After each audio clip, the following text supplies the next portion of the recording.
नमस्कार, मैं शालिनी स्वागत करती हूं आपका द न्यूज इंडिया लाइव पर। आइए नजर डालते हैं आज की बड़ी खबर पर। 30 साल बाद घर लौटेगा जवान का शव। माउंट एवरेस्ट पर तूफान में फंसी थी लद्दाख की दोरजे। 26,000 फीट ऊपर गुफा में शरीर। माउंट एवरेस्ट की बर्फीली चोटियों पर 26,247 फीट ऊंचे डेथ जोन में पिछले 30 सालों से एक पर्वतारोही का शरीर बर्फ में जमा है। पैरों में हरे जूते होने के कारण दुनिया उसे ग्रीन बूट्स के नाम से जानती रही।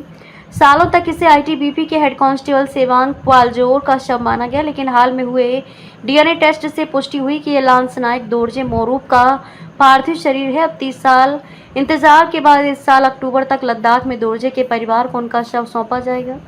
दोरजे मोरूप शेवांग पालजोर और सूबेदार शेवांग समनला 1996 में तिब्बत के उत्तरी मार्ग से एवरेस्ट फतह करने निकली पहली भारतीय 3 सदस्यीय टीम का हिस्सा थे।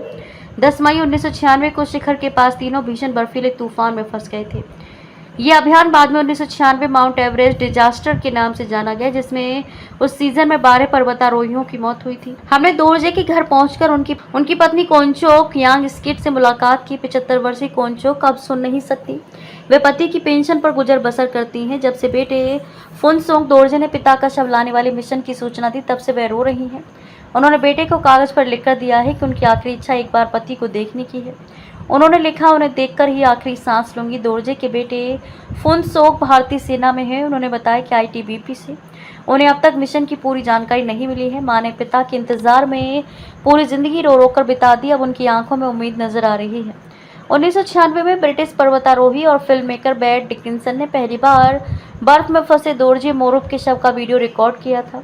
बाद में ये फुटेज समिट फीवर डॉक्यूमेंट्री में भी दिखाई गई। पैरों में पहने हरे रंग के जूतों के कारण इस शव को ग्रीन बूट्स नाम दिया गया।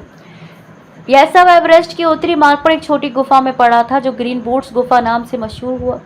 शिखर पर जाने वाले लगभग सभी पर्वतारोही इसी रास्ते से होकर गुजरते थे।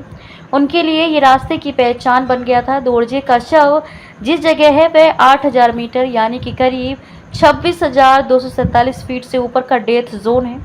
यहाँ समुद्र तल की तुलना में सिर्फ करीब 33% ऑक्सीजन होती है।